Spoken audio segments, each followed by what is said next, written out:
बिस्मिल्लाहिर्रहमानिर्रहीम। अस्सलामुअलैकुम नाज़रीन, प्रोग्राम सुबह पहरार में आऊं तव्हांजी मेज़बान तेरी मवान नाज़रीन के जिथे भी खुश हूंदो आबाद हूंदो सुबह सुबह जी मसरूफ़ियात में मसरूफ़ हूंदो ऐं हिन प्रोग्राम सां ताबुन कयो टपाल मेज़बान जेके वधाए रिश्तनि जो मान ऐं सिंध जी मेज़बानी जो राज़ बि टपाल मेज़बान चांहि आहे जिते अदा सजाद हेॾे ख़ूबसूरत अंदाज़ सां हेॾे जी चांहि ठाहे रहिया आहिनि जिते अदा सजाद खे आउं भलीकार कंदमि। भलीकार अदा सजाद कीअं आहियो? ठीकु आहियो?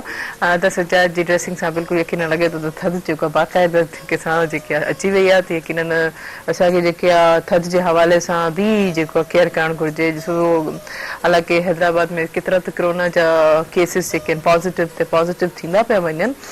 सिंपल ई असांखे बुखार ज़ुकाम वग़ैरह वग़ैरह थिए थो त यकीन असांजो शक उन पासे थो वञे छो त हीअ वबा जेकी आहे तेज़ी सां वरी वापसि ॿीहर जेकी आहे उहा पकड़िजे थी त काफ़ी सारा एतिरा केसिस बि थी विया आहिनि। हॉस्पिटल जेके ICU आहिनि उहे बि वार्ड बि जेके फुल थी विया आहिनि त इहे सिर्फ़ु असांजी छा लापरवाही जी वजह खां वरी ॿीहर इहो थियो आहे छो त असां एतिरी तदाबीर खे फॉलो कोन कयोसीं, प्रिकॉशन्स खे असां फॉलो कोन कयोसीं, सोशल डिस्टेंस कोन कयोसीं, मास्क अवेयर न कयोसीं, हैंड सैनिटाइज़र यूज़ कोन कयोसीं, गैदरिंग्स में बि असां एतिरा इन्वॉल्व थी वियासीं।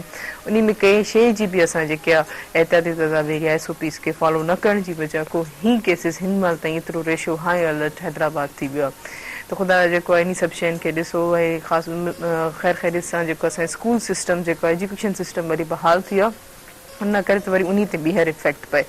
इनखे तव्हांजो असांजो साथ बि हूंदो फ़ोन कॉल जे ज़रिए नंबर अनाउंस कंदमि जेको स्क्रीन ते बि ईंदो हूंदो 02221022855 डायल करे असांजे प्रोग्राम में ज़रूरु शामिल थींदा ऐं जितना असांजे प्रोग्राम में हमेशह ख़ूबसूरत महिमान मौजूदु हूंदा आहिनि। अॼु बि असांजे प्रोग्राम में ख़ूबसूरत महिमान मौजूदु आहिनि जेके पंहिंजे फील्ड जे हवाले सां पंहिंजे एक्सपीरियंस जे हवाले सां ऐं पंहिंजे जेके आहे पंहिंजे कंसर्ट जे हवाले सां या इवेंट जे हवाले सां जीअं त हाणे हर कुझु जेको असांजो प्रोग्राम जेको क्रिकेट ओवर हलंदो आहे असांजे प्रोग्राम में टेलीविजन ते उन में इहा जेके अॼु जा गेस्ट आहिनि क्रिकेट ओवर में उहा इहा जोड़ी हमेशह शामिल हूंदी आहे त अॼु असांजो प्रोग्राम सबब मेरा में शामिल आहिनि। जीअं त लास्ट फाइनल टूर्नामेंट थियो जंहिंमें कराची विन कयो त उन हवाले सां मज़ीद जेके हिननि सां कचहरी थींदी त हुननि जा छा पॉइंट ऑफ व्यू हुननि जा छा व्यूज़ आहिनि ऐं कहिड़े तरीक़े सां इहा विन थी या कहिड़ी टीम कहिड़ी जॻह ते कमज़ोर थी त चो त नाज़रीन तव्हांजो हुननि सां तारुफ़ करायूं। असांजा पहिरियां महिमान आहिनि साइम तव्हांखे भलीकार कीअं आहियो? ठीकु आहियो? ठीक ठाक है, बिल्कुल। आप बताएं कैसे हैं? बिल्कुल बस काफ़ी टाइम के बाद अब हमारे प्रोग्राम में आए हैं। जी ये बिल्कुल असल में मसरूफियात हो या ऐसी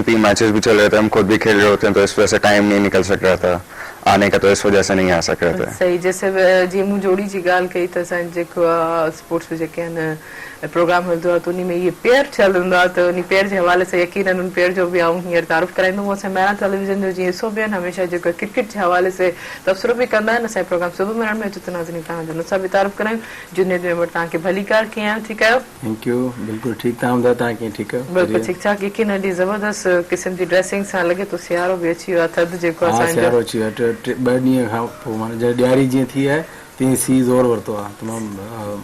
ख़ैर मौसम ही वणे थो, सुठो आहे। गर्मी बेज़ार थी करे सियारो त भाई थोरो ख़्यालु रखिजे ज़ुकाम वग़ैरह हिन जो बचिजो हुन खां। भई ओवरऑल सियारो सही मौसम आहे। सही। चलो मज़ीद इन सियारे ते बि कचहरी थींदी की कहिड़े हवाले सां सियारो जेको तव्हांखे ॿुधो ड्रेसिंग जे हवाले सां, गैदरिंग जे हवाले सां, आउटिंग जे हवाले सां या खाधनि जे हवाले सां, लेकिन हर कार मौसम में कान काई फेवरेट शइ जेकी इंसान जी हूंदी आहे। तव्हां सां गॾु असांजा ॿिया बि महिमान मौजूदु आहिनि उन्हनि खे बि जेका आऊं वेलकम कंदमि। पाण जेके बहितरीनु रागी आहिनि ऐं ख़ासि तौर ते जेके सकाफ़त जा ॾियारा हलनि था त बहितरीनु उन्हनि जो जेको गीत जेके आहिनि सकाफ़त सां रिलेटेड काफ़ी सारा नयो गीत बि उन्हनि ज़बरदस्त जेको उन्हनि तयारु कयो आहे उहो बि यकीन उन्हनि खां ॿुधंदासीं। त चुप नाज़रीन तव्हांजो हुन सां तारुफ़ करायूं। वाजिद अली सिद्दीकी तव्हांखे भलीकार कीअं आहियो? ठीकु आहियो? Thank U. बिल्कुलु आऊं ठीकु आहियां। ठीकु आहे, बिल्कुलु ठीकु ठाक। मूंखे इलाही ख़ुशी थी तव्हां असांजे प्रोग्राम में आयो वाजिद ऐं ख़ासि तौर ते वरी सकाफ़त जे गीत जे हवाले सां तव्हांजो हिकिड़ो गीत हींअर मशहूरु आहे त उन हवाले सां जेको आहे उहो गीत जेको तयारु केतिरनि ॾींहंनि में थियो उन ख़ुशी खे तव्हां कीअं ॾिसंदो यकीननि तव्हां खां ज़रूरु पुछणु चाहींदुमि। रिसेंटली कुझु ॾींहं पहिरीं रिकॉर्ड कयो आहे असांजे सिंध जो बहितरीनु शाइर हाजी याकूब चांडियो साहिबु, कोटड़ी शहर जो बहितरीनु शाइर आहे। उनजी शाइरी में इहो गीत रिकॉर्ड कयो आहे। तक़रीबन हिनखे 4-5 ॾींहं थी चुका आहिनि ऐं उमेद बि कयां थो त इनशाला तव्हांखे असांजे सिंध वासियुनि खे इहो तमामु सॉन्ग वणंदो। इनशाला हिन प्रोग्राम में बि इहो इनशाला। जी जी बिल्कुलु। अच्छा ही सियारो बि अचे थो, छा चवणु चाहींदो? सियारो अची वियो बिल्कुलु स्टार्ट थी चुको आहे। अदा बि ॻाल्हि हिकिड़ी कई ओवरऑल त सियारो मौसम जेको आहे तमामु सुठो आहे पर इंसान त नाशुक्रो आहे। गर्मियूं बचनि थियूं चए थो त बणा याऊं से मरां थो। असल में छा आहे जो जेका तव्हां सवेर जेका तव्हां ॻाल्हि कोरोना जे हवाले सां मां ॻाल्हायां त तव्हां जेका तव्हां ॻाल्हि कई त असां पंहिंजो न असां सोशल डिस्टेंस जो ख़्यालु कयो आहे, न ई असां को मास्क वग़ैरह पायूं था। इहा बि इन शइ जो ख़ासि ख़्यालु असांखे रखणु घुरिजे। ऐं सीए जे हवाले सां ॻाल्हि कयां त असां वटि सिंध में ख़ासि करे डिस्ट्रिक्ट हैदराबाद, डिस्ट्रिक्ट जामशोरो में असां वटि हिते सी नॉर्मल पए थो, एतिरो कोन थो पए जेतिरो माना जेतिरो अॼु खां 25-30 साल अगरि असां पोइ ते वञूं, जेके असां बचपन में असां पंहिंजो सीउ ॾिठासीं त ॾाढो सीउ पवंदो, सवड़ वग़ैरह जो इस्तेमालु कयो वेंदो। हींअर त यकीन कयो पुठियां जेको सियारो असांजो गुज़री वियो त असां डिसंबर जे महीने में बि रेली बि कोन पई विधीसीं, अहिड़ो माहौल अची वियो। हींअर बि ॾिसूं था पुठियां गर्मियूं त थियूं, मथां थी सघे थो हेल सियारो कुझु बहितर थिए। सही बिल्कुलु। अच्छा बरसातूं बि वसियूं आहिनि। जी जी बिल्कुलु, बरसातुनि जो बि तमामु घणो हींअर बरसातूं ॾाढो नुक़सानु कयो आहे असांजी सिंध में। सही यकीन हर की कॾहिं कॾहिं रहमत करे सहमत थी वेंदी आहे, पर उन्हनि जे लाइ असांखे पाण जेको आहे तयारी वग़ैरह करणी पवंदी। अच्छा जीअं हाणे ख़ैर सां कल्चर डे ॾियारा वेठो पिया अचनि, ऐं कराची बि राति जेको असांजे सिंध जो जेको वॾो शहर उन बि विन कयो आहे क्रिकेट जेको टूर्नामेंट, ऐं हाणे हिकिड़ो सिंध जो गीत थी वञे। जी जी बिल्कुलु नयो तव्हांजो जेको गीत आहे हाजी याकूब चांडियो साहिब जिन जी शाइरी में पेश ख़िदमत आहे। जी जी तव्हांखे ख़ूब ज़बरदस्त बहितरीनु।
जबरदस्त जबरदस्त इलाही ख़ूबसूरत जबरदस्त ॾाढा ज़बरदस्त शाइरी ॾाढी ज़बरदस्त अंदाज़ लेकिन पंहिंजे सिंध सां ईअं ई असांखे प्यारु करणु घुरिजे, ईअं ई नाज़ करणु घुरिजे, ईअं ई जज़्बो हुजणु घुरिजे, ईअं ई जेका हारी नारी ख़ुशी जे सार ईअं ई असांखे करणु। जुनत कीअं लॻो सुबुह सां ई? ज़बरदस्त, तमामु सुठो सॉन्ग हो ऐं आवाज़ु तमामु बहितरीनु आहे ऐं सिंध सां मोहबत इज़हार आहे, तमामु बहितरीनु, तमामु घणी ख़ुशी थी। सही यकीन हुजे। अच्छा क्रिकेट जो ओवरव्यू ॾियो भला स्टार्टिंग में जीअं। पोइ साइम को कंटिन्यू कयां। कोविड जी वजह से गैप अची वियो, PSL स्टार्ट त थियो तक़रीबन जो गैप अची हुन खां अॻु में स्टार्ट हो। जीअं कोरोना आयो त टूर्नामेंट खे जेके फाइनल जेके मैचिस हुआ एलिमिनेटर राउंड्स हुआ ऐं ॿियो फाइनल हो पेंडिंग थी वियो। पोइ यको पहिरीं कुझु माण्हू त असांजो ख़्यालु हो त शायदि इवेंट शायदि ख़तमु थी वेंदो, कंप्लीट न थींदो, पर उनखे तमामु बहितरीनु काविश आहे PCB जी त जेको जीअं क्रिकेट जूं सरगर्मियूं स्टार्ट थियूं त उन्हनि PSL पंहिंजो कंप्लीट कयो। त ओवरऑल PSL त हुअं ई हिकु तमामु वॾो ब्रांड आहे ऐं PSL पाकिस्तान जो हिकु लिहाज़ खां तमामु वॾो टूर्नामेंट आहे। त इहो बहितरीनु नमूने सां कंप्लीट थियो ऐं राति तमामु बहितरीनु फाइनल थियो लाहौर ऐं कराची जो। तमामु बहितरीनु हिकिड़ी एक्सपेक्टेशन त मैच जी हुई, पर उहो त कोन थी, पर उन ओवरऑल जेको सेलिब्रेशन्स थियूं ऐं जेके इंतज़ाम हुआ ऐं जेको प्लेयर्स जी एक्साइटमेंट हुई तमामु ज़बरदस्त हुई। ऐं मुबारकबाद ॾियूं था कराची किंग्स खे जिन मैच विन कयो ऐं उन में जेको पंहिंजो हैदराबाद जो रांदीगर प्ले कयो पे शजील ख़ान, उनखे बि ख़ासि तौर ते मुबारकबाद। तमामु घणो मज़ो आयो। बिल्कुलु ज़बरदस्त यकीनन ख़ुशियूं ईअं ई थींदियूं आहिनि, थोरी आफ़त फीस हुजे त उन हवाले सां इहे इवेंट्स जेके न लाइक जेके हर दुख परेशानी के वो करे सघंदा आहिनि। साइम पहले जीत पे बताएं क्या कहेंगे, फिर बाकी बातें होगी आपसे। देखें, जीत तो जिस तरीके से कराची खेल रही थी, जब तक ये क्वालिफाई नहीं कर रही थी शुरू के अंदर, मतलब इनके लिए क्वालिफाई करना मुश्किल हुआ था, लेकिन बाद में मतलब जब लॉकडाउन से पहले जब ये खेल रहे थे तो बड़ा मतलब इन लोगों ने एक आखिरी के जो मैचेस से अपना अच्छा खेल के उन्होंने कम बैक किया और उन्होंने टॉप 2 के अंदर फिनिश किया। तो उसकी वजह से इनको एक एडवांटेज एडेड यही था कि ये लोग मतलब एक क्वालिफायर खेल रहे थे। उसके अलावा टीम की परफॉर्मेंस अगर आप देखें तो थ्रू आउट टूर्नामेंट के अंदर टीम ने परफॉर्म जो बहुत अच्छा किया। इसके अंदर मेन रोल जो एंकर रोल था वो इनके ओपनिंग बैट्समैन बाबर आजम का था। थ्रू आउट टूर्नामेंट के अंदर उन्होंने परफॉर्म किया। इवन जब ये लॉकडाउन के बाद अभी PSL हमारी शुरू हुई है, इसके अंदर भी अगर आप देखेंगे तो पहला मैच जब हुआ था कराची का और मुल्तान का, तो उसके अंदर भी टारगेट चेज जब कर रहे थे तो बाबर आजम ने ही मेरे ख्याल से 60 कुछ रन किए थे, 60 ऑड रन किए थे और मैच विन की तरफ लेके गए थे। जबकि टारगेट छोटा था, उस टाइम भी विकेट थोड़ी सी मुश्किल थी। और कल भी जिस तरीके से अगर आप देखें तो मैच जो है वो थोड़ा सा इंटरेस्टिंग हो सकता था अगर बाबर आजम जल्दी आउट हो जाता, क्योंकि विकेट इतना आसान था नहीं। बॉल जो है वो फंस रहा था विकेट के ऊपर। तो जो मेन डिफरेंस था दोनों टीम्स के अंदर वो बाबर आजम तब थ्रू आउट, मतलब अगर आप देखें तो कराची किंग्स रिलाय कर रही थी मोस्टली बाबर आजम के ऊपर। अच्छा जी, तो उसने एक अच्छा मतलब अपना शो किया है कि मैं किस कैलिबर का प्लेयर हूँ, अगर मैं किसी जगह पे जा रहा हूँ तो उस जगह पे मैं अपनी परफॉर्मेंस मतलब वो प्रूव करता हूँ। अच्छा, इस तरह की कभी टीम्स में होता है या होता है कोई एक ही प्लेयर या कोई एक ही खिलाड़ी जो पूरे सम ऑफ करके समराइज करके एक उस पिच पे अचीवमेंट पे चला जाता है? इस पर हम ज्यादा बात करेंगे, लेकिन एक शॉर्ट कमर्शियल ब्रेक के बाद। नाज़रीन, ये वक्त है शॉर्ट कमर्शियल ब्रेक जो यानी प्रोग्राम से ताउन किया टपाल मेज़बान जेके ॿुधाए रिश्तनि जवान ऐं सिंधी मेज़बानी जो राज़ बि टपाल मेज़बान चाहे आहे कारे न वञिजो, असां सां गॾु रहिजो।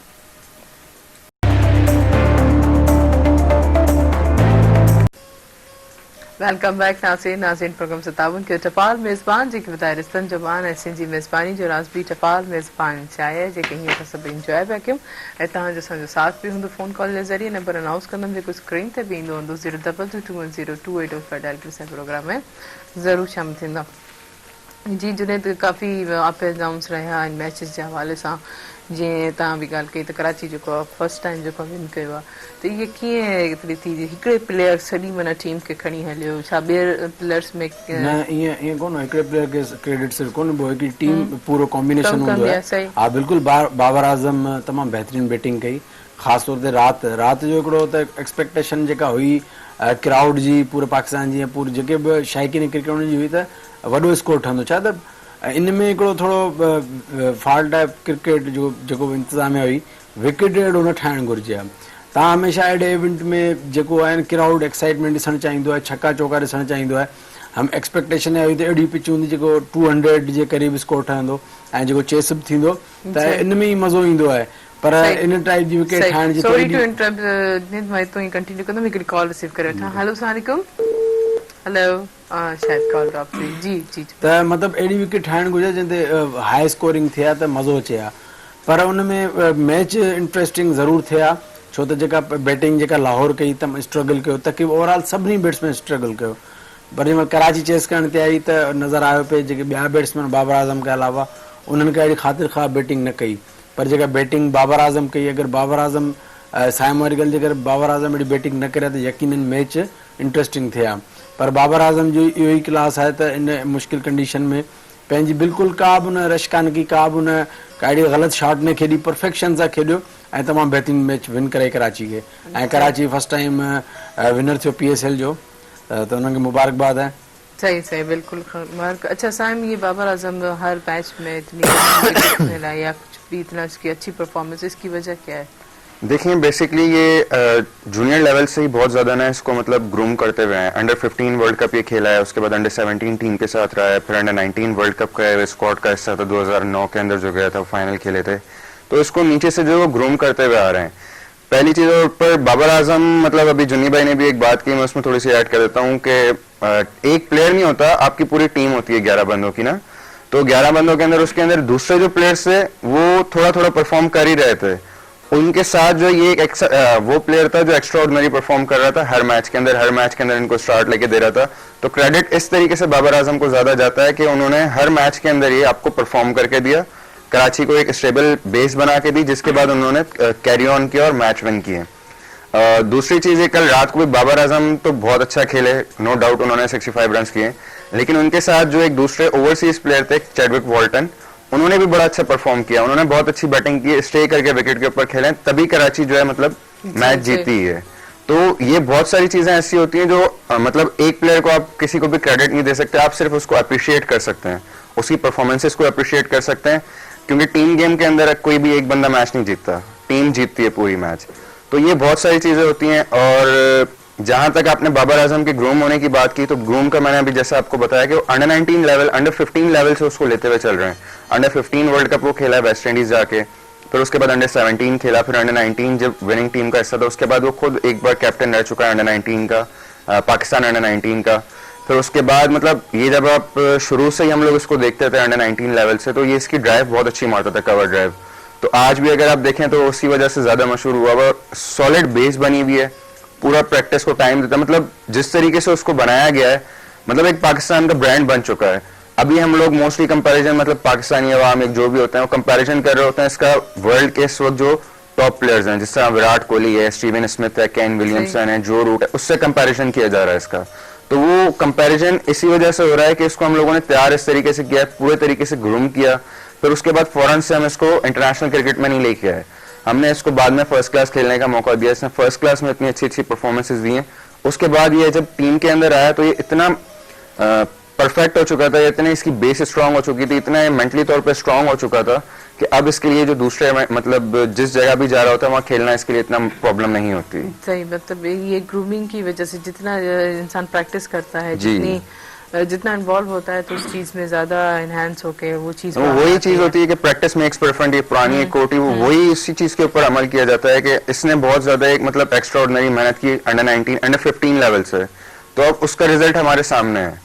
सही। अच्छा जुनेद, शायद आफरीदी जेको उन्हीं जो छा क्रिएट वो न करे सघो, उते वरी वसीम अकरम अची करे उन शइ खे ओवर कयो, पूरो ॾिठो, उन्हनि खे विन कयो, छा चवणु चाहींदो उन ॿिन्हिनि खे? अच्छा, आफरीदी जे बारे में पुछो। हाँ, आफरीदी भी रहियो आहे कराची किंग में, वो केतिरा ई रांदिगर ॿिया बि रहिया आहिनि, तो उन हवाले सां प्रीवियस जेको रिकॉर्ड हुयो। हाँ, प्रीवियस में त लाज़मी ॻाल्हि आहे, हर साल ऑक्शन थींदा आहिनि त प्लेयर्स हेॾां होॾां थींदा रहंदा आहिनि। शाहिद आफरीदी वॾो तमामु वॾो नालो, पर शाहिद आफरीदी अहिड़ी का ख़ासि परफॉर्मेंस हिन PSL में न ॾिनी। पोइ मैच में थोरो चांसिस हुआ लाहौर जे ख़िलाफ़ त शाहिद आफरीदी मैच विन कराए सघियो पिए, पर शाहिद आफरीदी तो बोल्ड तमामु मशहूरु थियो, ख़ासि तौर ते बोल्ड करण खां पोइ जेको हारिस रऊफ़ हुनखे हुनखां माफ़ी वरिती त मतिलबु त हिकिड़े सीनियर जी रिस्पेक्ट कई, हिकिड़ो त सेलिब्रेट कंदा आहिनि, त हुन सेलिब्रेट न कयो, बल्कि हुनखां अपोलोजाइज़ कयो त आउट कयो, पर शाहिद आफरीदी हिनखे पॉजिटिवली वरितो।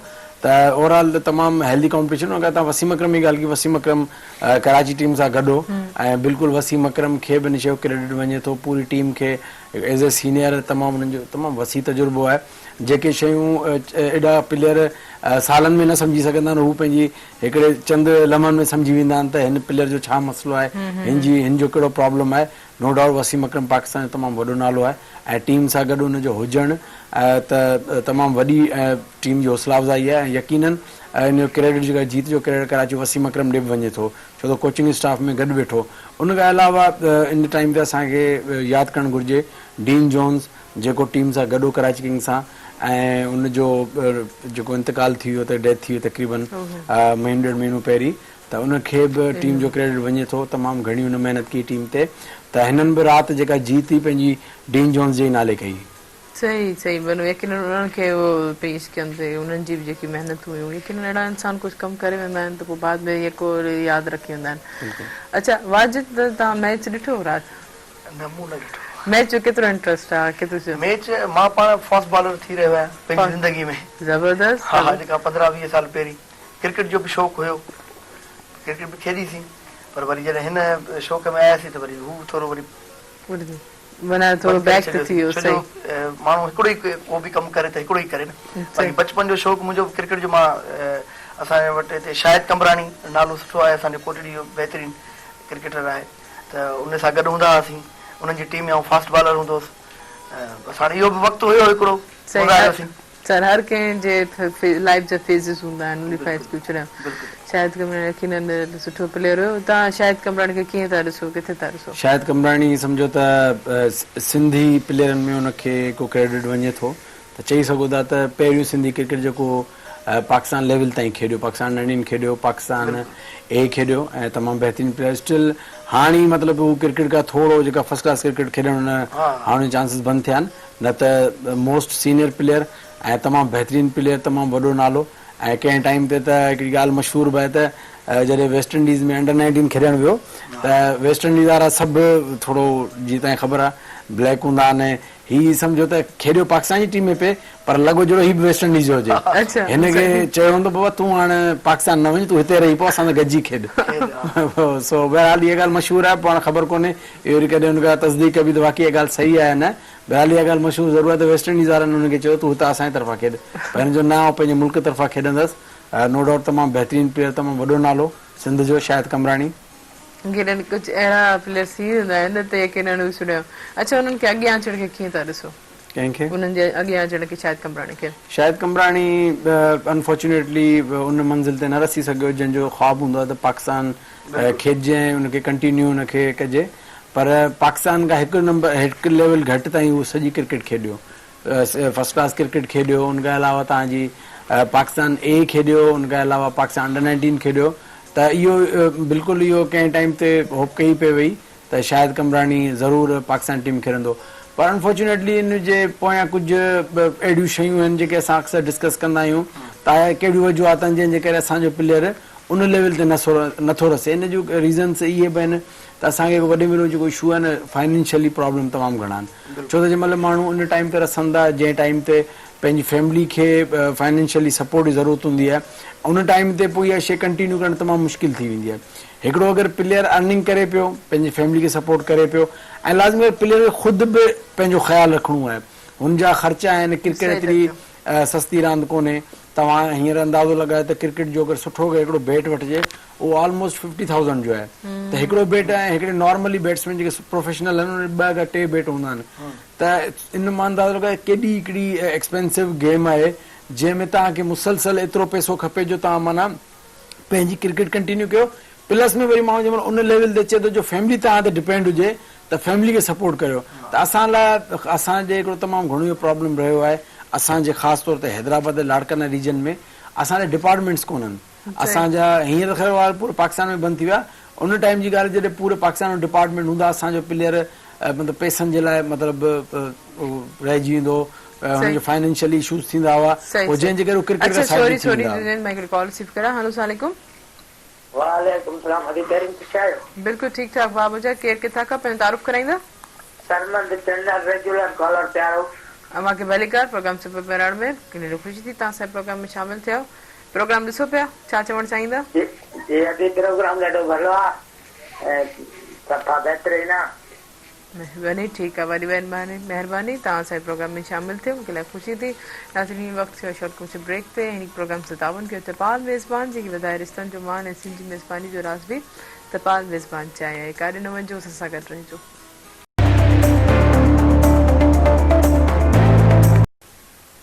वेलकम बैक नाज़रीन प्रोग्राम 57 के टपाल मेज़बान जेके दायरिस्तान जमान ऐसे जी मेज़बानी जो राज भी टपाल मेज़बान चाहे।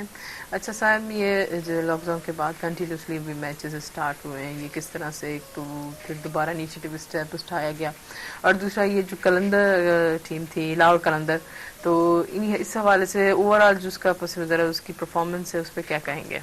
देखें, ये एक मतलब जो दोबारा शुरू हुआ इसके बाद थोड़ा सा टीम जो थी वो अनसेटल्ड थी, क्योंकि लॉकडाउन के बाद आ रहे थे, कोरोना का वैसे ही इतना मसला चल रहा है।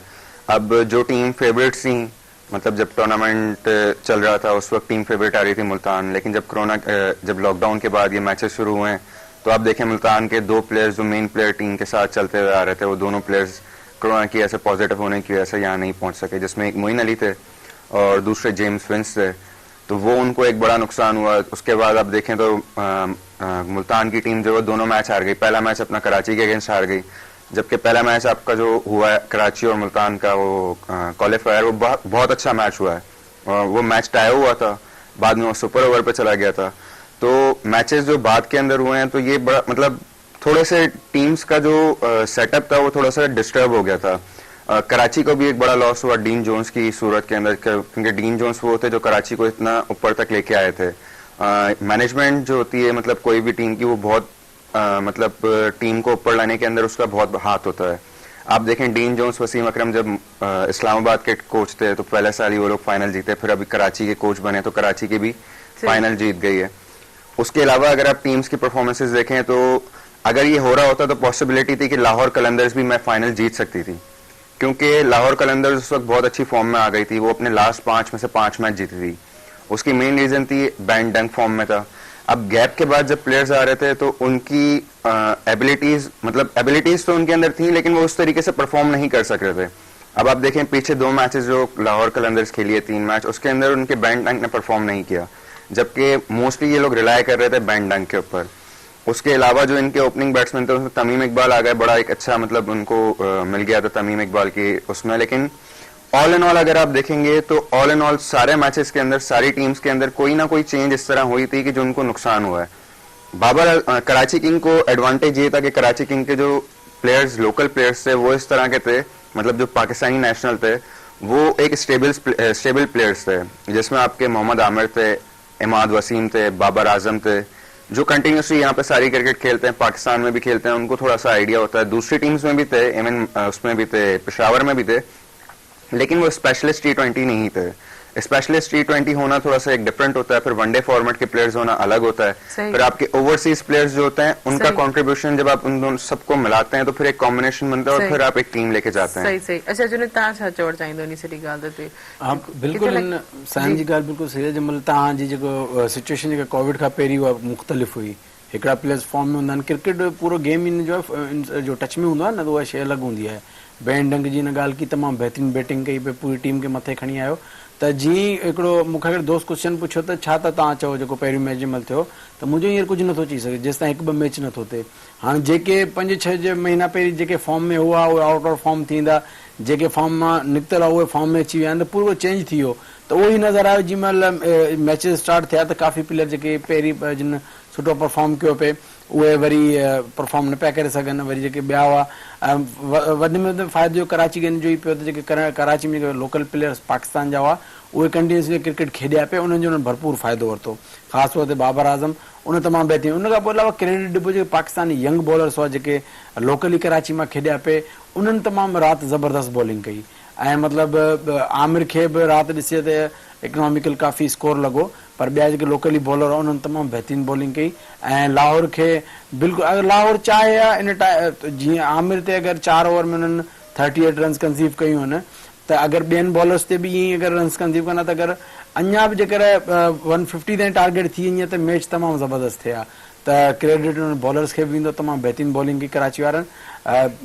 इन दी एंड लाहौर खे बैड लक, हालांकि उमेद कल्ह माण्हुनि कई पिए, ख़ासि जेको लाहौर जेको तव्हांखे ख़बर आहे ओनर जेको आहे राणा फवाद, उनजी वॾी फैन फॉलोइंग आहे, त माण्हुनि दुआऊं कयूं पिए त लाहौर या कराची जो मसइलो न आहे, राणा फवाद खटे, राणा फवाद जो खटंदो आहे ख़ुशी में। हा बिल्कुलु, वरी उहो थोरो जंहिंमहिल ख़ुशि थींदो आहे त हर को इंजॉय कंदो आहे, पर अनफॉर्चुनेटली हालांकि कल्ह राणा फवाद जा ॿुधासीं पिया इंटरव्यू त ॿुधी पिए हिते वियो आहियां, हितां हाज़िरी ॾेई आहियां, हुतां हाज़िरी ॾेई आहियां, पर लॻे थो वेचारी दुआ क़बूल कान पई पर जी। मैच हारे विया। सही लक ते बि हूंदो आहे, परफॉर्मेंस ते बि हूंदो आहे, हा, महिनत ते बि बिल्कुलु, हूंदो आहे। वाजिद कीअं पई हले मौसीक़ी तव्हांजी मौजूदा सूरत हाल में कीअं पिया ॾिसो? अल्हम्दुलिल्लाह हींअर काफ़ी बहितरी आई आहे। कुझु असांजे इन मौसीक़ी में कुझु असांजा दोस्त अहिड़ा आहिनि जेके मां हर दफ़े इहा ॻाल्हि ज़रूरु चवंदो आहियां त अॼुकल्ह सिखणु घटि थी वियो आहे। अच्छा, आर्टिस्ट जो कंहिं बि शोबे में अचो, चाहे सिंगिंग में अचे, कहिड़े बि शोबे में सिखणु घटि आहे। ईअं अलाए छो आहे। हा, मञा थो त उहे उस्ताद जेके पुठियां जेके असांजा लेजेंड जेके उस्ताद हुआ Legend जेके। ओड़ा त खणी हींअर कोन रहिया आहिनि, अगरि आहिनि त कुझु घटि आहिनि, पर सिखणु मुंहिंजे ख़्याल में इहो न सिखणु माण्हू जे पाण ते हूंदो आहे। जेके पाण खे शौक़ु हूंदो आहे न त उस्ताद खां कीअं बि करे उहो इल्मु हासिल करे वेंदो हलियो। अॻे जेके शागिर्द हूंदा, बाबा मंज़ूर अली ख़ान साहब, उस्ताद मोहम्मद यूसुफ मरहूम, उन्हनि कीअं सिखियो उस्तादनि खां? उस्ताद मंज़ूर अली ख़ान ईअं कमरे में लिकी रियाज़ कंदो, उस्ताद मोहम्मद यूसुफ साहब कन विझी मज़ूरियूं कयूं उन्हनि उस्तादनि वटि। बेशक मञूं था अॼुकल्ह शागिर्द ईअं कोन करे सघंदा, न ई उहे उस्ताद रहिया आहिनि, पर मुंहिंजे चवण जो मक़सदु इहो आहे त जेके सीनियर जेके कुझु बचा आहिनि जेके उस्ताद, तव्हां उन्हनि वटि वञो, उन्हनि खां कुझु सिखो त सही न। अॼुकल्ह असांजा सिंधी जेके चैनल आहिनि, मञूं था त सिंधी चैनल जो फ़ाइदो बि असां आर्टिस्टनि खे थियो आहे, पर अॼुकल्ह हिते ईअं आहे जेको हिकिड़ो सॉन्ग कंहिंजो मशहूरु थी थो वञे त उहो पाण खे सम्झो त मां सभु कुझु मां आहियां, उहो का बि महिनत करण जे लाइ तयारु कोन्हे। त इन हवाले सां थोरो ॾुख थींदो आहे त नवां जेके छोकिरा यंग जेके अचनि था, अचनि भली अचनि, समय अचनि, पर कुझु त सिखनि। पर अॼुकल्ह 100 मां जेके 100 आर्टिस्ट आहिनि, सिंगर्स आहिनि, त मां के 5 के 10 अहिड़ा आर्टिस्ट आहिनि जिन खे थोरी घणी राग जी सुञाणप आहे, बाक़ी जेके बि आहिनि उहे ईअं ई आहिनि। सही था का चओ। ख़बर न आहे हुननि खे। लेकिन इहा परफॉर्मेंस वग़ैरह उन्हनि खे अचणु घुरिजे, प्रैक्टिस करणु घुरिजे, ऐं जेतिरो जेके प्रैक्टिस कंदो त घटि में घटि हुनखे एतिरो त हुजे त जेको असां सॉन्ग ॻायूं पिया त इहो राग कहिड़ो आहे, कहिड़े स्केल सां ॻायूं पिया, सही कहिड़े वे सां ॻायूं पिया, या जेकी शाइरी आहे शाइरी या तलफ़ुज़ हूंदा आहिनि, तलफ़ुज़ सही हुजनि। सही। मां हिकिड़ी कॉल वठां। हेलो, अस्सलाम वालेकुम। वालेकुम सलाम। अॼु तव्हांखे बि खोड़ सारा सलाम ऐं दुआऊं हुजनि। कीअं ज़ुबैदा? जी पूरा अल्लाह थींदो। तव्हां कीअं आहियो दी? मौसम कीअं आहे हैदराबाद जी? बिल्कुलु ठीकु ठाक। मौसम पइजी थधि पइजी वई आहे, यकीनन असां में जेके आहिनि स्वेटर वूटर वग़ैरह जेके आहिनि असां खणो। अॼु आउं हमेशह ज़ुबैदा को मौसम जे हवाले सां पुछंदी आहियां, अॼु ज़ुबैदा मुको जल्दी पुछियो। तव्हां ॿुधायो भला कश्मीर जी मौसम कीअं आहे? कश्मीर जी मौसम इलाही थधि अची वई आहे, स्वेटर सुहिणा लॻंदा आहिनि ॿारनि खे वॾनि खे, ऐं सियारो हर कंहिंखे वणंदो आहे। शादियूं आम जाम सियारे में ई कंदा आहिनि, इंसान ख़ुशियुनि सां कार जो मेकअप बि न ख़राब थिए, ऐं खाइण बि आसान हुजे, ऐं काॾे वञे परे पहिरीं ॻाल्हि मेन हुई। सही, बिल्कुलु सही था चओ ज़ुबैदा, पर लेकिन पहिरीं ॻाल्हि इलाही मेन हुई, मेकअप ख़राब न थिए। गर्मी में जेको आहे सॼो इहो आई शेडो वग़ैरह सॼो जेको हर शइ जेकी लॻल हूंदी आहे उहे यकीनन रिमूव थियणु शुरू थी वेंदी आहे। त इहे जेके सियारे जा पंहिंजा मज़ा आहिनि, सियारे जो जेका जी जी असां वटि सवाल जेतिरो थी अची वियो आहे दी, ऐं पखा बखा थी बंदि करे छॾिया कॾहिं जा, ऐं तक़रीबन बसि सही ज़बरदस्त आई। यकीनन थधि को बि बचाव करणो आहे, ख़ासि तौर ते वरी जेकी कोरोना जी जेकी सूरत हाल आहे, तव्हां ॾिसो पिया त डे बाय डे केतिरी वधंदी पई वञे, उन हवाले सां बि जेको असांखे मास्क न लाइणो आहे दी, ऐं ख़ासि एहतियात कंदा आहियूं। इंशाअल्लाह अॻे बि थींदी रहंदी। ऐं तव्हां अॼु मुंहिंजी तव्हांखे राय आहे त दिलि ऐं इन जे हवाले सां को अहिड़ो डॉक्टर जी राय जेकी ख़ासि पंहिंजी दिलि हलाए थी पूरे सिस्टम खे। अच्छा ठीकु आहे, ज़रूरु ज़रूरु ज़रूरु। थैंक यू, अल्लाह हाफ़िज़। Thank U Zubaida, thank you so much कि असांजे प्रोग्राम में शामिल थियो। मूंखे न फिर हलूं था भला जुनैद दे भला गीत था ॿुधूं। जी जुनैद भला हा वाजिद जी न जुनैद दे इंडिकेट थियो। हा ॿिन्ही में दाल आहे, सही। जी जी वाजिद। अच्छा जुनैद बि शायदि ॿुधाए सघनि पिया, छो भला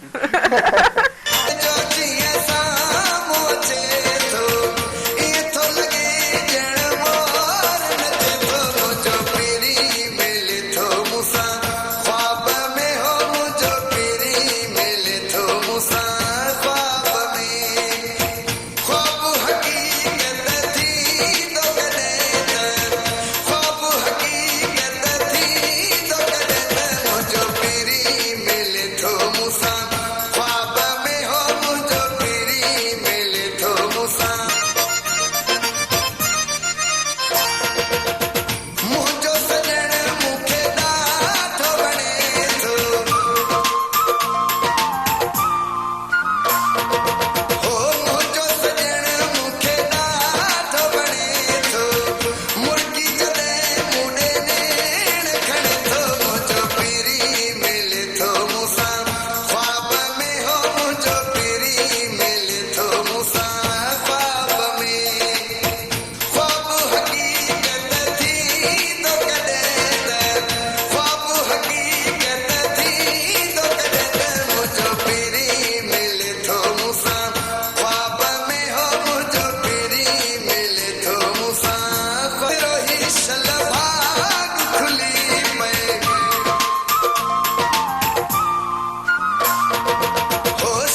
जबरदस्त जबरदस्त जबरदस्त नाज़रीन ये वक्त है शॉर्ट कम से ब्रेक जो हिनी प्रोग्राम से ताउन के टपाल मेज़बान जी वदायर इस्लाम जवान एसिन जी मेज़बानी जो राज़वी टपाल मेज़बान चाहे कारे नमन जो सस्ता कर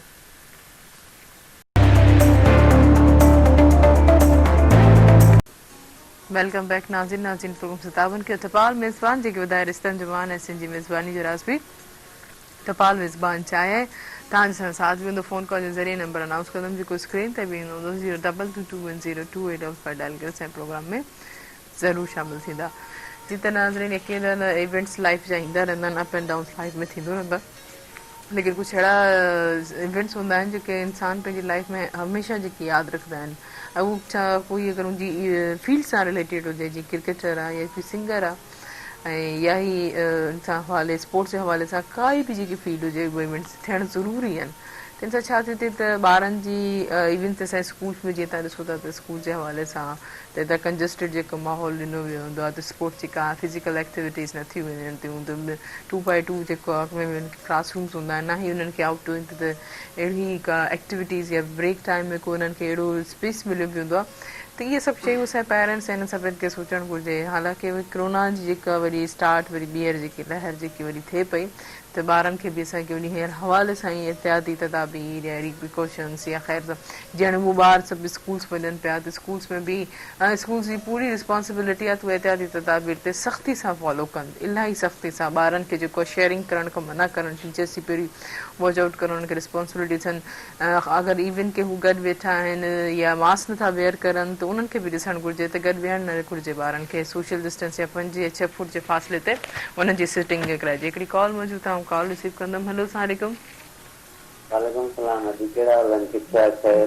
बिल्कुलु ठीकु ठाक बाबा जा। केरु किथां खां पंहिंजो तारीफ़ कराईंदा? अजी मोहम्मद रफ़ीक जान जो ज़िलो उमरकोट गोठ कारी स्टेशन खां। तव्हांखे भली कार प्रोग्राम सब मेरा में कीअं ठीकु आहे? कीअं पियो लॻे प्रोग्राम? अजी महिरबानी अल्लाह पाक ख़ैर करे। हाणे बि प्रोग्राम असांजो फर्स्ट क्लास पियो हले। पहिरीं दफ़ो कराची ऐं सिंध वासियुनि सभिनि खे मुबारक जो उन्हनि जी टीम राति फाइनल कटियो। बिल्कुलु ख़ैर मुबारक। वाह वाह वाह वाह, ॾाढा ज़बरदस्त हाणे ज़बरदस्त तव्हां ॻाल्हि कई।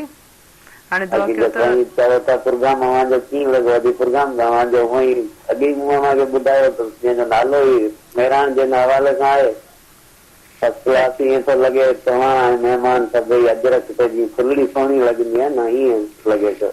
महिरबानी, थैंक यू, वॾी महिरबानी। मूंखे लॻो छे थर जा रंग कीअं आहिनि भला सियारे में थधि में?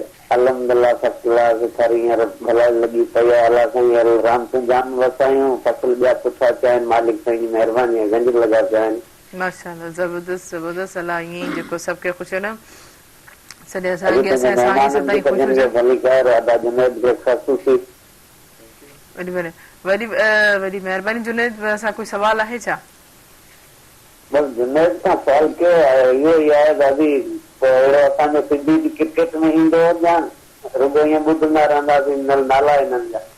ठीकु आहे, वरी वरी महिरबानी। इहो ई सवाल रखूंसि था। जी जुनैद छा चवणु चाहींदो? बिल्कुलु इहा त ख़्वाहिश आहे। उमरकोट खां सवाल। हा बिल्कुलु उमरकोट में असां जाम क्रिकेट खेॾी आहे। उमरकोट जो टूर्नामेंट तमामु मशहूरु आहे, तमामु बहितरीनु इवेंट थींदो आहे ऐं उमरकोट जी क्रिकेट बि तमामु सुठी आहे। बहरहाल सवाल जेको आहे इहा त असांजी बि ख़्वाहिश आहे त बिल्कुलु को सिंधी खेॾे। हींअर बिल्कुलु असांजो लास्ट प्रोग्राम में पाण डिस्कस कयो ज़ाहिद महमूद दादू वारो, बसि मतिलबु ईअं हो त थोरी मतिलबु महिरबानी कंदा त खेॾे वञे हा। उस्मान कादिर खेॾे वियो, हालांकि उनखां वधीक परफॉर्मेंस ज़ाहिद महमूद जी हुई, पर अनफॉर्चुनेटली चांस न ॾिनो। इहे लास्ट टाइम डिस्कशन थियो त थोरो हलियो थो वञे, फेवरिज़म हलियो थो वञे। उहो अब्दुल कादिर जो पुटु हो, लेजेंड जेको अब्दुल कादिर जेको हाणे जो इंतकाल थी वियो, पर ही ज़ाहिद महमूद हो। एतिरो हले थो फेवरिटिज़म हले थो, न त जेको डिज़र्विंग हो उहो ज़ाहिद महमूद ई हो। बसि दुआ आहे इनशाला। हाणे क्रिकेट जो स्ट्रक्चर अहिड़ो आहे जो तमामु बहितरीनु आहे, काफ़ी छोकिरा महिनत कनि पिया, त उमेद आहे त एज़ सून एज़ पॉसिबल खेॾंदो ऐं ज़ाहिद महमूद जा त बिल्कुलु चांस इनशाला जल्दी खेॾंदो। अच्छा साहब, ये मैं आपसे एक सवाल करूंगी तो हमारी सिंध में जितनी जबानें रहती हैं, जो खेल रहे हैं, वो हमें बहुत खुशी है, वो हमें सिंध को ही रिप्रेजेंट कर रहे हैं, हमें अच्छा है, बहुत अच्छा है साइड। लेकिन सखर के और बच्चों में, लाड़काना के, नवाबशहर के लड़कों में, लाड़काना के लड़कों में, हैदराबाद इवन के उमरकोट के लड़कों ने इतनी अच्छी जो है वो प्लेयर्स हैं, तो उनका क्या कसूर है जो उनको टीम में नहीं लाया जाता? देखें, कसूर तो बेसिकली कुछ भी नहीं होता। जहाँ तक बात है कि हमारे पास लड़के हर जगह पे होते हैं, मौजूद होते हैं, परफॉर्म हम लोग कर रहे होते हैं। अब 22 करोड़ की आबादी है, उसके अंदर खेलते टोटल 11 ही बंदे हैं, स्क्वाड के अंदर 20 होते हैं। हमारे पास सिंध के अंदर सिंध के प्लेयर्स नहीं खेलने की बेसिक वजह जो है वो सिंपल सी है, हमारे पीछे कोई बोलने वाला नहीं होता। हम लोग परफॉर्म करते हैं लेकिन हमें पीछे से सपोर्ट किसी की नहीं होती। सिंध के हम हैदराबाद, मतलब मैं हैदराबाद और ये इधर से पूरा काउंट करता हूँ, लाड़काना हो गया, नवाबशाह हो गया, सखर हो गया, मीरपुर खास हो गया, मैं इस जगह काउंट करता हूँ। कराची भी सिंध में आता है, लेकिन कराची के लड़कों को चांसेस मिल रहे होते हैं क्योंकि वहां पे आपके मोस्टली सीनियर प्लेयर्स मौजूद होते हैं, वहां का लड़का परफॉर्म करता है, उसके पीछे बोलने वाले लोग होते हैं। अब आप देखें, नवाबशाह से कोई लड़का परफॉर्म करता है, जिस तरह काशिफ भट्टी है, 2 टूर वो टीम के साथ था, पाकिस्तान टीम के साथ, उसको बिना खिलाए बाहर कर दिया।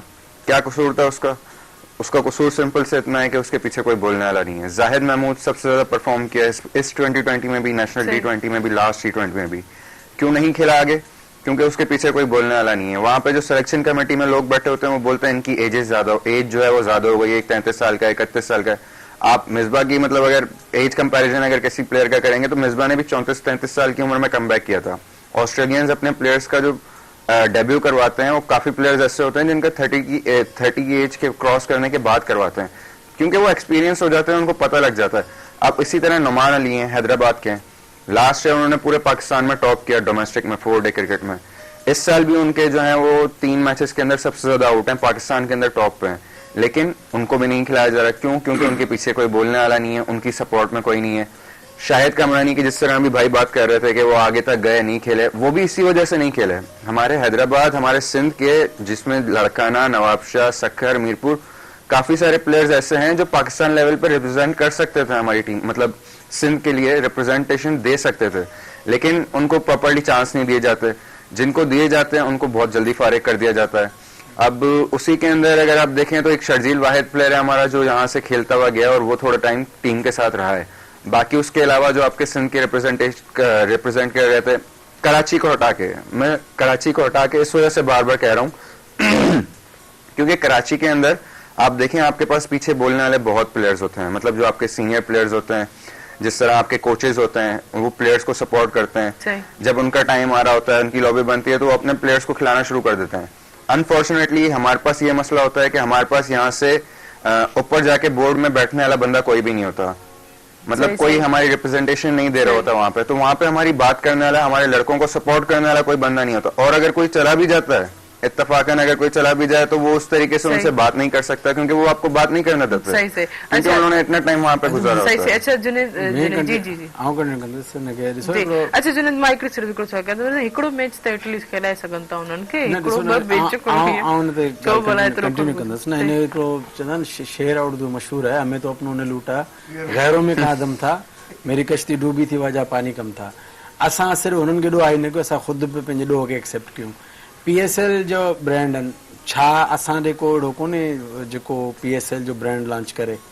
ॾिसो न, एतिरा वसवारा माण्हू आहिनि, शौक़ जी ॻाल्हि आहे। ॾिसो न, पंजाब में मुल्तान जी टीम बि ख़रीद कई, लाहौर बि ख़रीद कई, ॿियूं बि आहिनि।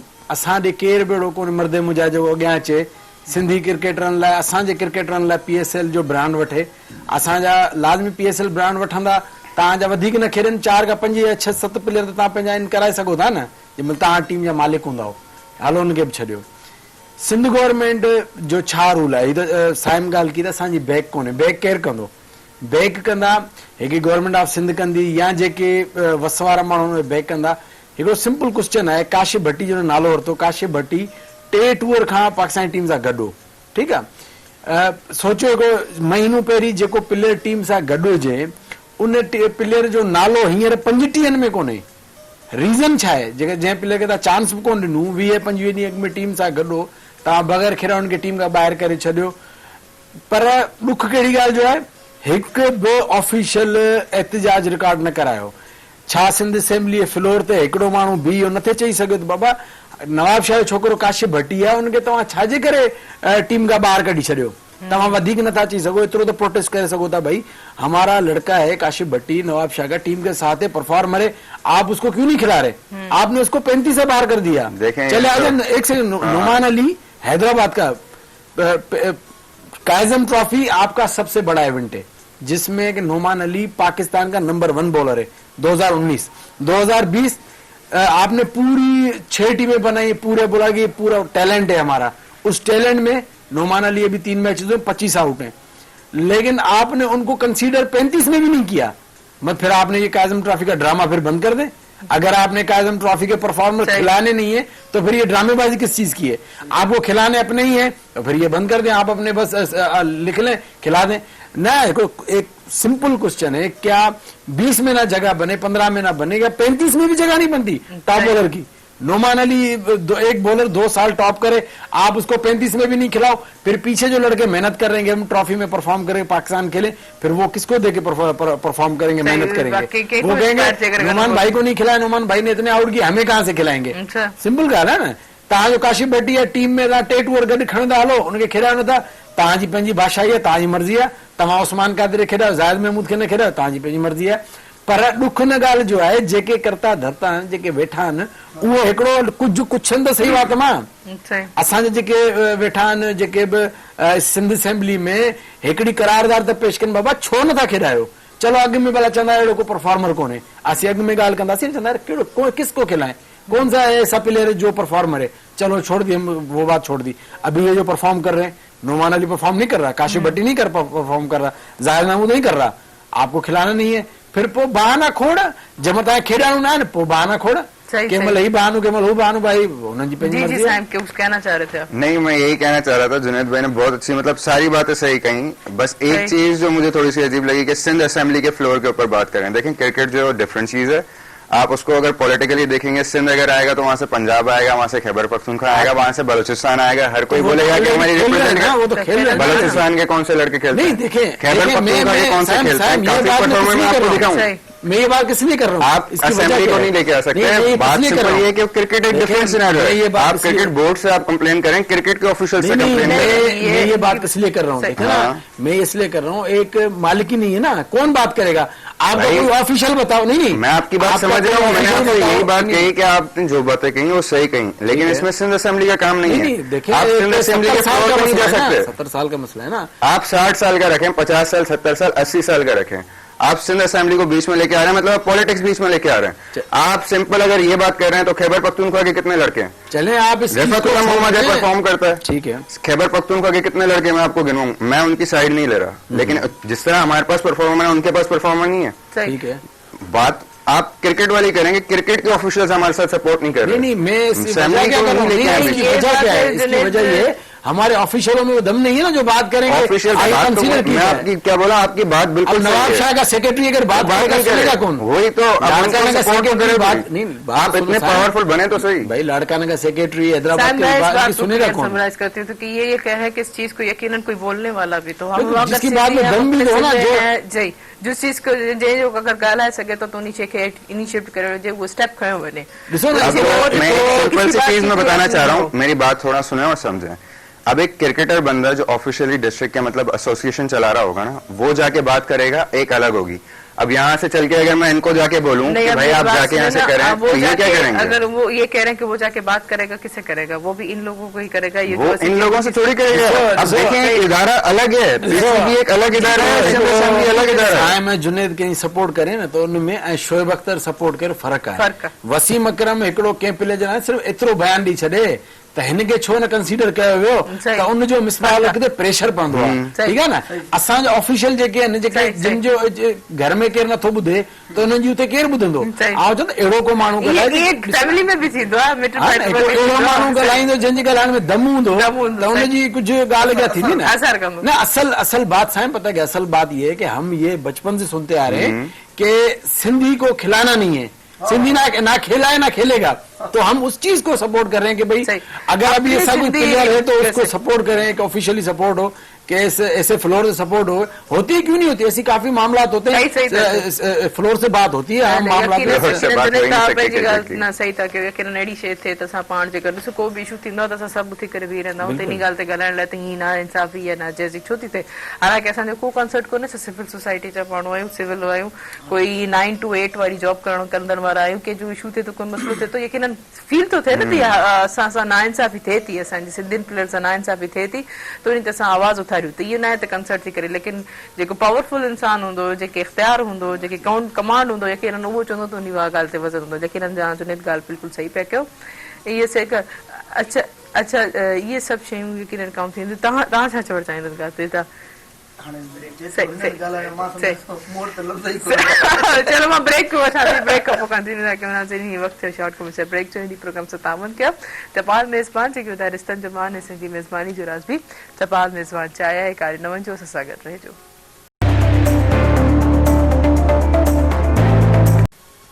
वेलकम बैक नाज़रीन प्रोग्राम 57 का चपाल मेज़बान जेके ॿुधाए रिश्तनि जो मान ऐं सिंधी मेज़बानी जो राज़ बि चपाल मेज़बान चाहिया है। जी साहब, माशाल्लाह आप भी बहुत अच्छे प्लेयर थे, तो आपने ये क्रिकेट खेलते खेलते क्यों बैक ड्रॉप कर दिया? आप हैदराबाद तक भी आप महदूद हो गए।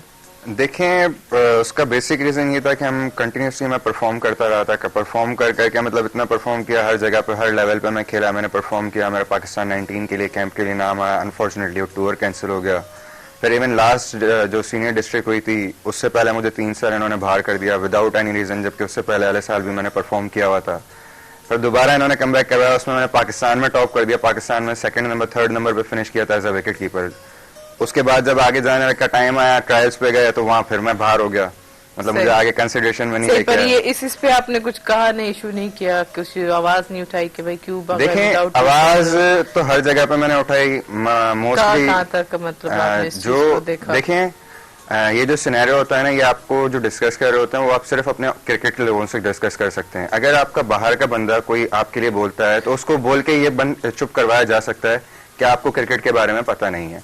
आप कितनी भी बाहर से मतलब रिसोर्सेज लगवा लें ऊपर से, तो क्रिकेटर से काफी जगहों पे ऐसे था कि मैंने क्रिकेटर से ही बुलवाया, लेकिन उन्होंने जब एक को सिलेक्ट करना होता है जिसके पीछे बैक होती है ना, शुरू में ही आपको मैंने एक बात की कि जिसके पीछे बैक है उसका नाम अगर आ गया तो उसके बाद वो बंदा फिर बाहर नहीं होता। तो मतलब बैक के हवाले से भी देखे तो जुनेद की बात भी काफी हद तक सही, चाहे वो बैक आपको क्या पता किस हद का बैक है, कौन सा सीनियर है, कौन सा सिस्टम है। जी जी जी नोमान अली सां हींअर जाती थी है, काशिफ भटिया, पर हू नथा ॻाल्हाए सघनि।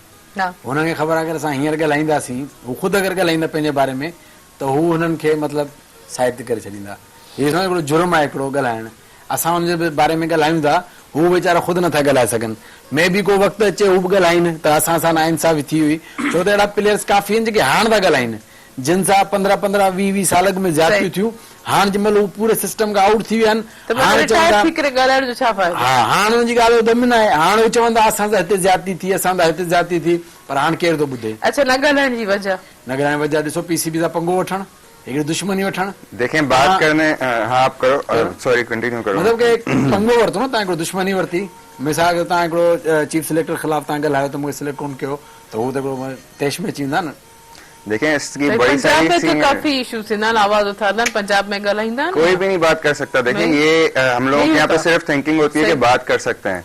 आप देखें, यूनुस खान ने बात की थी, 1 साल टीम से बाहर था वो, शायद अफरीदी, शोएब अख्तर, ये लोग अगर कोई भी बोर्ड के अगेंस्ट बात करते हैं तो ये भी टीमों से 6-6, 8-8 महीने, साल-साल बाहर रहते हैं। तो आप बोर्ड से तो पंगा ले ही नहीं सकते जब आप अपना टाइम खेल रहे होते हैं, क्योंकि उस वक्त आपके पास एक अपॉर्चुनिटी होती है कि नहीं यार चलो इस साल नहीं है अगले साल आ जाएगा। आप अपने लोगों से बात करते हैं जो उधर से रिलेटेड उस फील्ड से होते हैं कि यार हमारे लिए कुछ बात करें, कुछ इस तरह करें, लेकिन आप खुद कुछ नहीं कर सकते, पहली चीज। दूसरी चीज, आप बाहर से पॉलिटिकली किसी बंदे को ना आप बुलवा नहीं सकते, अगर आप बुलवा भी दें तो उसका आपको फायदा नहीं होता, क्योंकि क्रिकेट एक डिफरेंट उसमें आ जाती है। ऐसे देखिए, जैसे ही आपने बात की तो ये सारी चीजें पॉइंट ऑफ व्यू रखती हैं कि बंदा कोई अपने हक के लिए बात नहीं कर सकता, सिफारिश से भी बना किसी सिफारिश पे खेल सकता है, सिफारिश नहीं कर सकता, लेकिन टैलेंट पे नहीं खेल सकता, सिफारिश पे। या चलो आप क्रिकेटर की सिफारिश ले लें, हम पहले हम आउटसाइडर की सिफारिश नहीं लेते, तो वो सब हमारे फिर बच्चों के कौन सिफारिश करेगा? हिकिड़ी ॻाल्हि ताईं थोरो सिफारिश लफ़्ज़ ईअं यूज़, मतलब सिफारिश ईअं हूंदो आहे त ॾिसो हिकिड़ा 30 प्लेयर आहिनि जेके 30 ई प्लेयर डिज़र्विंग आहिनि, उन माण्हू 15 हुए सिलेक्ट थियनि जंहिंजी बैक हूंदी आहे, मतिलबु हिकिड़ा 15 वीचारो चवणो ईअं न त को घर सुतो पियो हुजे अॼु बात तूं खेॾी, ईअं न आहे।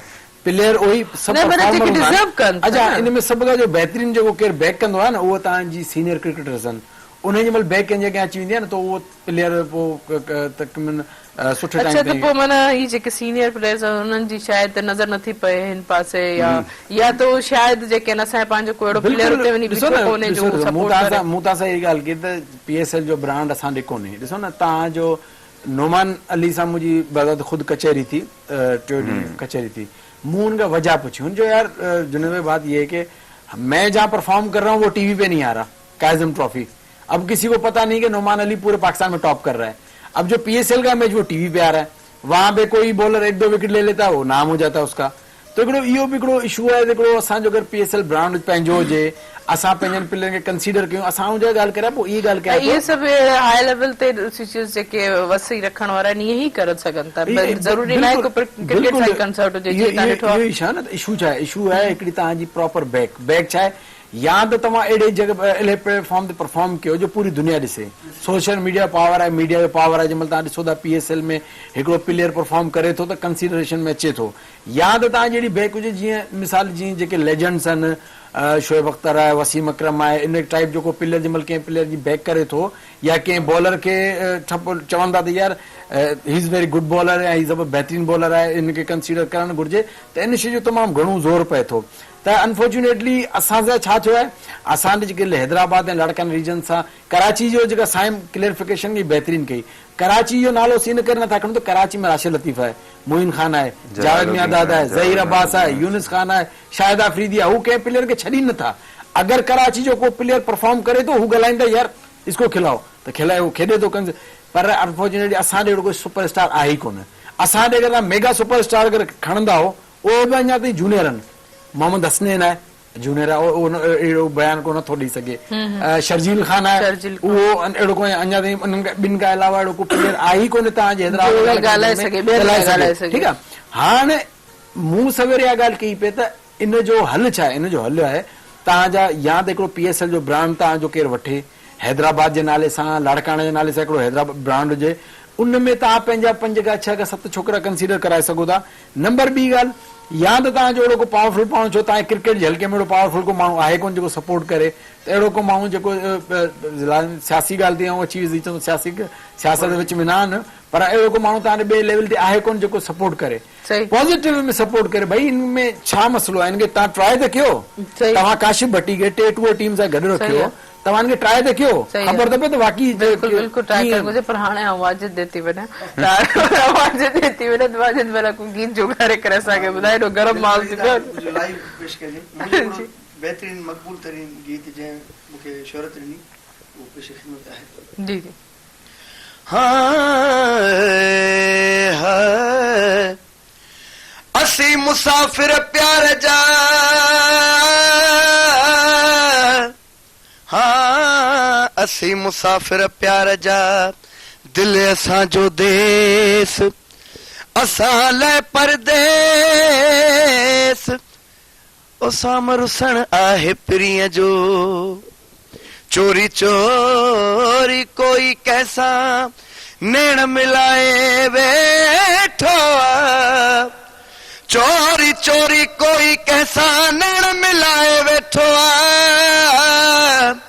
इन हेॾी सारी महफ़िल में जुनेद पाण विञायो वेठो आ को बरे पियो को सड़े पियो को बरे पियो अला को भरे पियो आहूं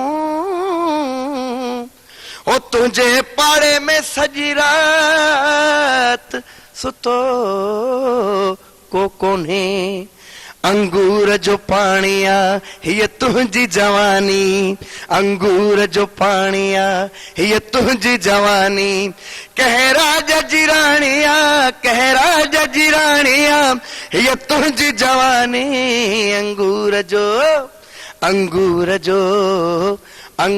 जो पाणिया ये तुझी जवानी लैला सुनी ससुईया पिरी हीरा मारवी लैला सुनी ससुईया पिरी हीरा मारवी नूरिया जन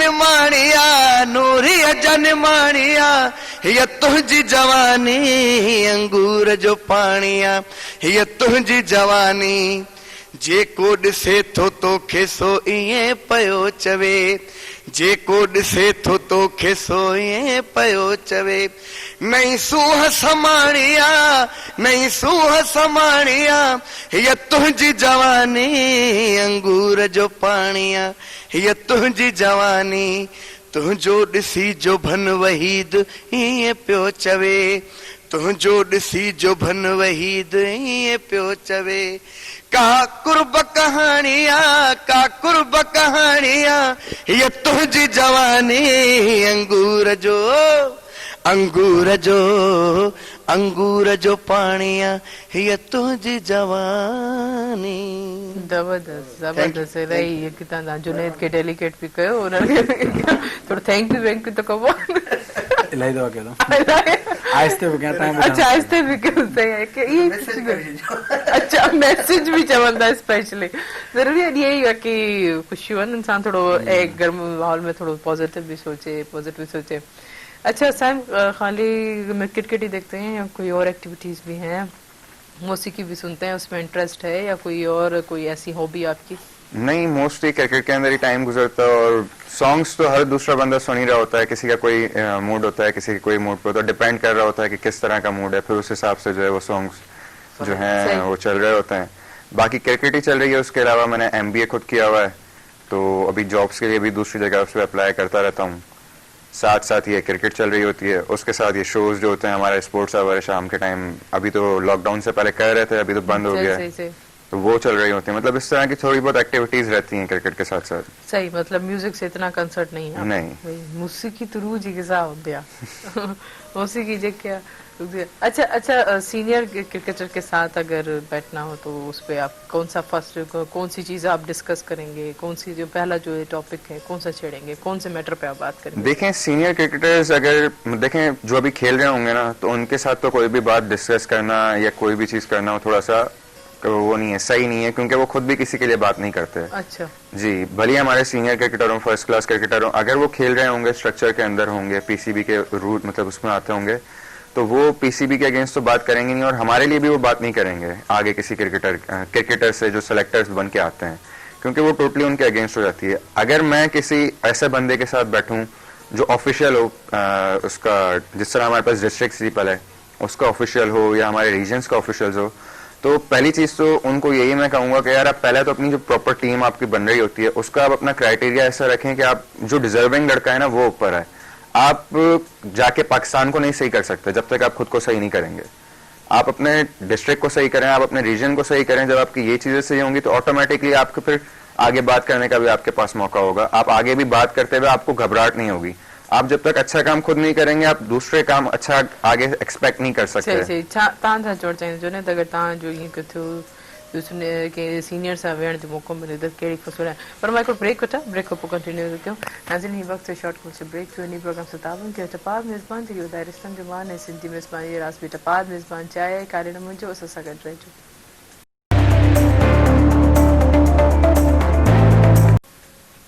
वेलकम बैक नाज़रीन प्रोग्राम से ताउन के टपाल मेज़बान जी विदाई रिश्तन जबान ऐसे जी मेज़बानी जो रास्ती टपाल मेज़बान चाहे जी जो ने तो सवाल पूछो तो अगर तव्हांखे मौक़ो मिले कि सीनियर से वेण को तो तव्हां सब को में कहिड़ो सवाल कंदो उन सां? हाँ, सीनियर से डिपेंड तो करे कि सीनियर केड़ो है आया केड़ी लेवल जो सीनियर है का असां पंहिंजा सीनियर क्लब से सीनियर अगर वसीम अकरम थी सके जावेद मियां थी तो सके हाँ बिल्कुल उन्हनि जे एक्सपीरियंस जे बारे में पुछबो उन्हनि जो जेको ज़बरदस्त एक्सपीरियंस रहियो अगर वसीम अकरम जी ॻाल्हि कयो था त वसीम अकरम सां गॾु वेहण ई तमामु वॾो एज़ाज़ आहे ऐं हुन खां कचहरी छा पुछंदासीं ऑटोग्राफ वठंदासीं मतलब पहिरों हिकिड़ी सेल्फी थी वेंदी पोइ हाँ सेल्फी बिल्कुलु वसीम अकरम नो डाउट पाकिस्तान न पूरी दुनिया उन ते प्राउड करे थी वन ऑफ द लेजेंड्स पूरी दुनिया उनखे मञे थी त बिल्कुलु त वधीक त कुझु न बसि नॉर्मली पुछंदो एक्सपीरियंस पुछंदो कीअं रहियो तव्हांजो ऐं छा करणु घुरिजे यंगस्टर्स खे कीअं अॻियां अचणु घुरिजे त हिन हवाले सां सही मतलब कहिड़ी स्ट्रेटजी आहे कहिड़ो मेथड आहे कहिड़ी आहे या कोई पर्सनल सवाल बि करणु चाहींदा हूंदो की पर्सनल सवाल पर्सनल छा पुछंदो न पर्सनल सवाल कोन्हे सही हा बाक़ी इहो त माण्हू पुछंदो त कीअं मतिलबु बॉलिंग जे हवाले सां हुनखे पुछबो आया हू बॉलिंग कनि था त कहिड़ी टेक्निक हूंदी आहे कहिड़े हवाले सां स्विंग कनि था सही सही अच्छा साइम आपके पास होंगे आपका कोई फेवरेट प्लेयर जब आप उसको मुलाकात हो आप बैठे तो सबसे पहले आपके अंदर में फर्स्ट जो सवाल क्या आएगा आपके फेवरेट से? फेवरेट प्लेयर से हाँ। तो मतलब फेवरेट प्लेयर से आप मतलब जब सामने होता है तो उससे वैसे ही आपसे बात नहीं की जाती नॉर्मली यही होता है कि यार ये हमारा स्टार आ गया बंदा बैठा हुआ होता है थोड़ा सा घबराया हुआ भी होता है कि नहीं जिसको आप विजुअलाइज कर रहे होते हैं कि यार मैं इसकी तरह बनूं और वो आपके साथ हो तो थोड़ी सी एक मतलब फर्स्ट मीटिंग के अंदर तो ऑब्वियसली सी बात है मैं थोड़ा सा घबरा ही रहूंगा हिचकिचाहट हो रही होगी कोई भी बात करने जो के आप जो मतलब आपका फेवरेट होगा उससे जी जी अदरवाइज किसी से अदरवाइज तो बाकियों से तो बात हो जाती है हाँ भाई कैसे हो क्या है आपका फेवरेट मेरा फेवरेट पर्सनल फेवरेट मैं जो वसीम अकरम जबरदस्त मतलब उनके वो अगर सामने आएंगे तो शाम ठंडे हो जाएगी बिल्कुल वो हो गए शुएब अख्तर हो गए शाहिद अफरीदी हो गए ये तीन प्लेयर ऐसे हैं ये तीन मतलब मेरे सामने बाय फेस टू फेस में शाहिद अफरीदी से भी मिला हुआ हूँ शुएब अख्तर से भी मतलब इस तरीके से ग्राउंड के अंदर मुलाकात रही है लेकिन वसीम अकरम से कभी भी इस तरीके से मेरी वसीम अकरम से हुई है और अफरीदी से हुई है बाकी शुएब अख्तर से नहीं हुई वैसे आऊं पर्सनली फैन जो क्रिस गेल जो है मतलब अगर मौको मिलो तो उन सां मिलण चाहींदुसि मतलब तमाम वडो फैन इंसान ख्वाहिश करे ख्वाहिश को जुस्तजू करे बिल्कुल क्रिस गेल जो मतलब खेॾे थो न मतलब मूंखे समय वधीक क्रिकेट वणंदो आहे क्रिस गेल इन एक्शन हुजे बेहतरीन बैट्समैन तमाम अच्छा क्रिकेटर जी कुछ परफॉर्मेंस मैचेस थोड़ी जॉली मूडीज थी वेंदी तो उन्हीं खे ॾिसो था त ईअं थियणु घुरिजे या बिल्कुलु टफ एंड टफ हुजे बिल्कुलु ईअं कावड़ में बॉल स्पोर्ट्स जो कम एंजॉय करणु स्पोर्ट्स खे त स्पोर्ट्स करे वठिजे मज़ो तॾहिं ईंदो की स्पोर्ट्स खे अॻे असांजो पाकिस्तान जो कैरेक्टर जावेद मियां हूंदो त अगरि हींअर बि हुनजा तव्हां पुराणा क्लिप्स ॾिसंदव त हू क्रिकेट एंजॉय कंदो एॾी टफ सिचुएशन्स हूंदी इवन ॿिया प्लेयर बि ॿुधाईंदा जावेद मियां केतिरो एंजॉय कंदो हिकिड़े शो में सुनील गवास्कर ॿुधायो पियो त पाकिस्तान इंडिया जो मैच हले पियो एतिरो प्रेशर सिचुएशन हुजे पर जावेद मियां क्रीज ते बीठो मज़ाक करे मतिलबु उहो एॾो एंजॉय कंदा त मज़ो पोइ क्रिकेट जो आहे एंजॉय त क्रिस गेल बि बिल्कुलु उहो ई कैरेक्टर आहे क्रिस गेल हा बिल्कुलु मज़ाक कंदो रहंदो आहे एंजॉय कंदो रहंदो आहे थोड़ो जेके शाइकीन हूंदा आहिनि जेके ॾिसंदड़ हूंदा आहिनि उन्हनि खे बि सुठो लॻंदो थोरो प्रेशर घटि थींदो आहे बिल्कुलु बिल्कुलु हिकिड़ो एंजॉय कंदा आहिनि जो तव्हांजो फैन जो तव्हांजा फैन जेको स्टार आहे उहो एंजॉय करे उहो क्रिकेट खे अच्छा कहिड़ी क्रिकेटर जी कहिड़ी जेकी हिकिड़ी शनाख्त हूंदी आहे हिकिड़ी हूंदी आहे त बाबा हिन तरीक़े सां खेॾंदो आहे या उहा जेको आउं पंहिंजी लाइफ में एनहांस करां त जीअं बॉलिंग जे हवाले सां बैटिंग जे हवाले सां या चीज जे हवाले सां या उनखां पोइ जॾहिं विंग कंदो आहे त उन जी जेकी आहे उन जी हिकिड़ी अहिड़ी ख़ुशी जो हिकिड़ो इज़हार हिकिड़ो पॉपुलर थी वेंदो आहे त उहो कहिड़ा केरु आहे तव्हांजे नज़र में? हर क्रिकेटर जो डिफरेंट स्टाइल आहे अगरि सेलिब्रेशन जी तव्हां ॻाल्हि कयो था त हर प्लेयर जो अॼुकल्ह पंहिंजो एक्शन थी वियो आहे जीअं शाहिद आफरीदी मशहूर आहे जीअं विकेट वठंदो ॿई कंदो आहे शाहिन आफरीदी बीहंदो करे वरी विच में मशहूर थियो जेको पंहिंजो हसन अली वरी जनरेटर जो हलाए या इन हवाले सां हर बॉलर जो पंहिंजो शोएब अख्तर वरी तव्हांजो थिए त पोइ तव्हांजो थिए असांखे हाणे उहे असां कुझु नेचुरली हूंदा आहिनि तव्हांखे ख़बर न बॉलर न आहियां न छा कयां चलो बैटमैन ख़ुशी त थींदी हूंदी न हा बसि को आने को एडो हो। चलो साइम आप बता दो आपका कौन सा स्टाइल होगा? देखें स्टाइल अगर बॉलर होता तो शायद मेरा भी थोड़ा डिफरेंट होता है, लेकिन एज अ बैट्समैन अगर हम लोग करें तो नॉर्मली हम लोग सजदा करते हैं विकेट के ऊपर, जब 100 करते हैं कोई इस तरह से हमारी अचीवमेंट होती है वो तो खूबसूरत बात है, अल्लाह का शुक्र मतलब करना। नॉर्मली हम लोग मतलब यहाँ पे जो होते हैं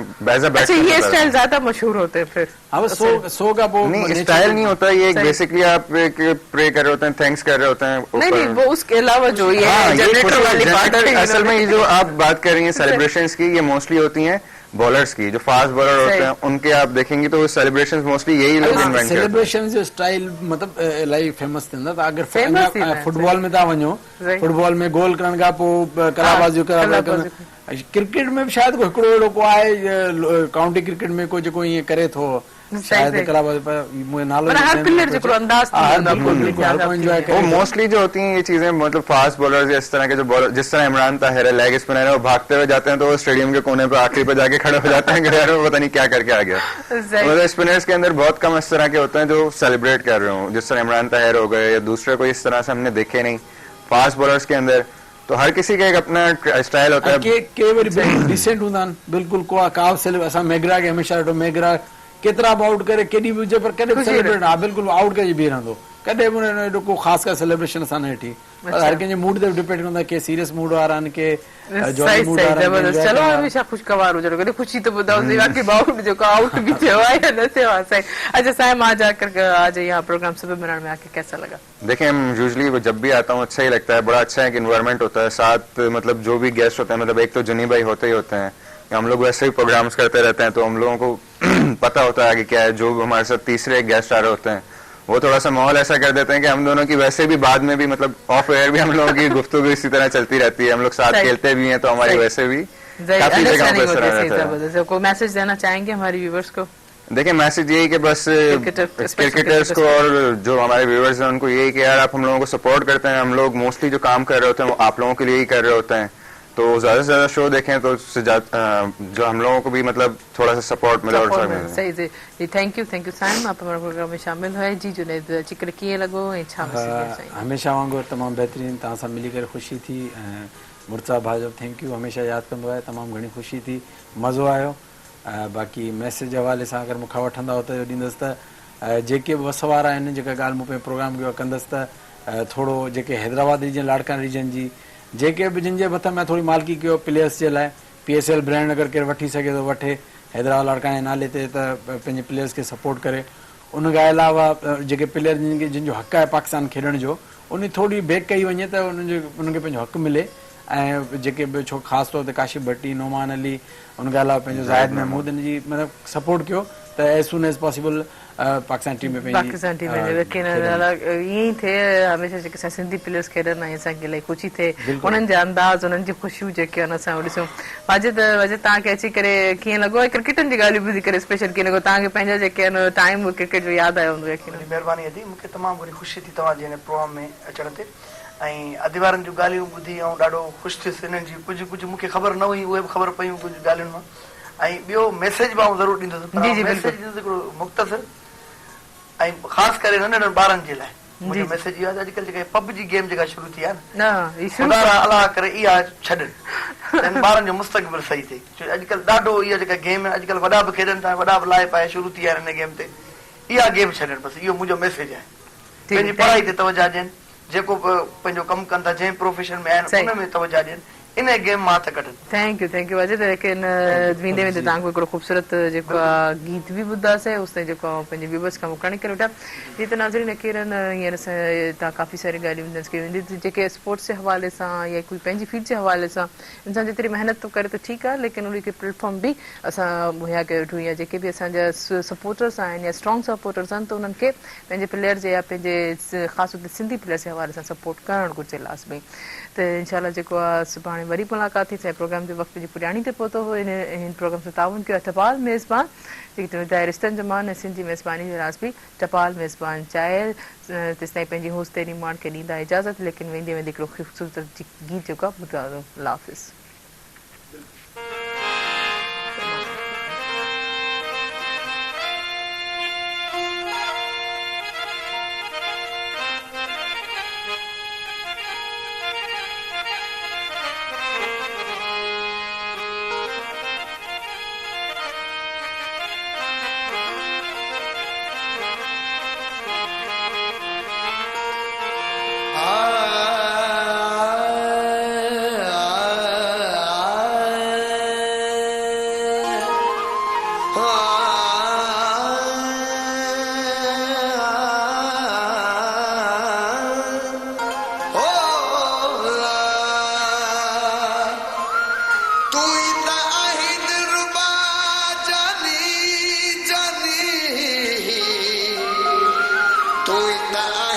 दिलरुबा जानी तो में आहे मुझी जान हो तो सासर लगे सोना साई तो सासर लगे सोना साई तो ता जान कंदस कुर्बान तू आही अमुल इंसान चवे याकूब चाडो मोजा पिरी तो सा लगे सिर ही मुझा तो सा लगे सिर ही मुझा